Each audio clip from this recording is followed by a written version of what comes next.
J'aperçois des skateurs sur les quais. Ils ne skatent ni sur la murette en pierre, ni sur les marches qui descendent vers la promenade. Mais je crois savoir ce qu'ils skatent. Et vous ?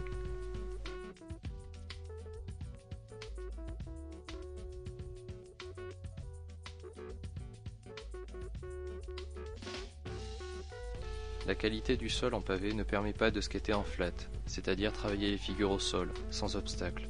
Le béton résiné de la promenade est plus adéquat. En observant bien, je remarque un petit plan incliné à la gauche du skateur. Il s'agit d'un bloc électrique escamotable dans le sol qui offre une opportunité de tremplin, appelé aussi kicker. On trouve aussi ce type de forme aux stations de tram et dans les bateaux trottoirs. Je roule en fourgon sur l'autoroute depuis 1h45. Je vais devoir m'arrêter afin de me reposer un peu. À quoi dois-je être attentif en abordant une aire de repos ? À la présence d'un restaurant, réponse A. Aux différentes signalisations qui bordent les voies, réponse B.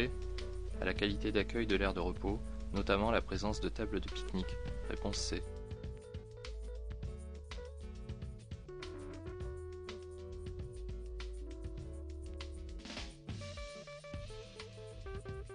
Je suis sur l'autoroute et je cherche à me reposer. Je fais donc bien attention à la signalétique environnante. Réponse B.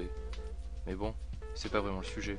Ce qui m'intéresse, moi, c'est surtout la qualité de l'aire de repos et des tables de pique-nique. Ici, ces dernières sont en béton, donc solides, et peintes, donc glissantes. Cette aire de repos est parfaite pour se dégourdir les jambes et se réveiller. Pour info, la table de pique-nique est devenue un classique des mobiliers utilisés dans le skate. Fallait bien que ça arrive, mon fourgon est immobilisé sur ce parking. En attendant la dépanneuse, je décide de skater cet endroit qui à première vue présente peu d'intérêt. Quel élément pourrait m'offrir une session originale ? Le pilier de l'escalier comme plan incliné, réponse A. Le trottoir pour travailler des figures de base et rouler dessus, réponse B. La main courante pour atterrir sur mon fourgon, réponse C.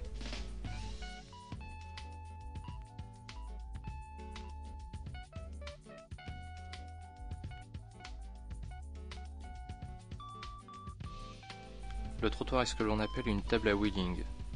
Et bien que toujours attractif, cela manque réellement d'originalité. S'élancer depuis la main courante reste un défi réservé aux têtes brûlées.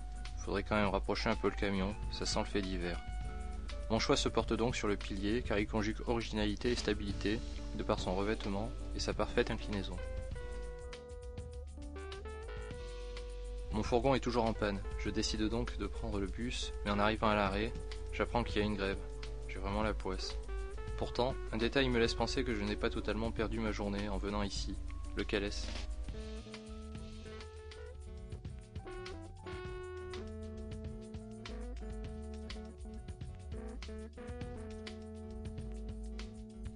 L'inclinaison et la hauteur du muret bordant le trottoir en font un module accessible et ludique, tandis que l'enrobé rouge, parfaitement solidaire du muret, me facilite l'appel et la réception. Notez les marques plus sombres sur la partie supérieure. Le muret étant en béton, l'arête supérieure est rugueuse et bloque le skate. De la wax ou paraffine est appliquée afin de rendre le matériau plus glissant. Les zones de travaux et de chantier sont riches en matériaux ou objets exploitables pour les skateurs.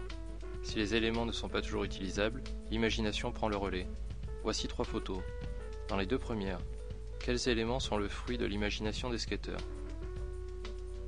Dans la 3e, qu'est-ce qui va chatouiller la curiosité du skateur ?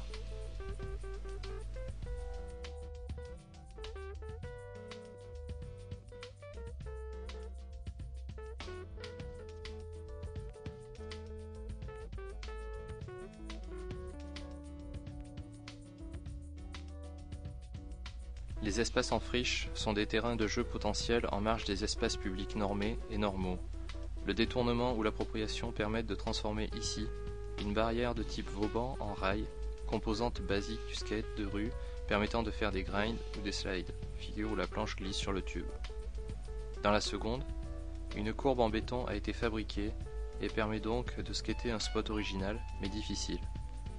Dans la dernière, une buse en acier constitue ce que l'on appelle un full pipe, élément très difficile à skater, rare et recherché. Par exemple, on trouve souvent ce type de forme en béton aux abords des autoroutes. Un groupe de skateurs vient de terminer une session, c'est-à-dire un moment de skate. L'intérêt d'un tel lieu me frappe de suite, et vous ?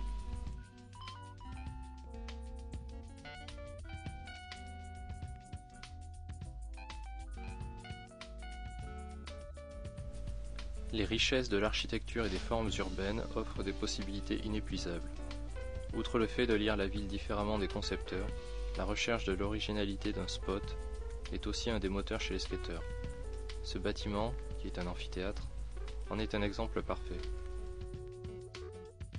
La leçon 1 est désormais terminée. Vous pouvez sortir et regarder la ville autrement. Merci de votre attention.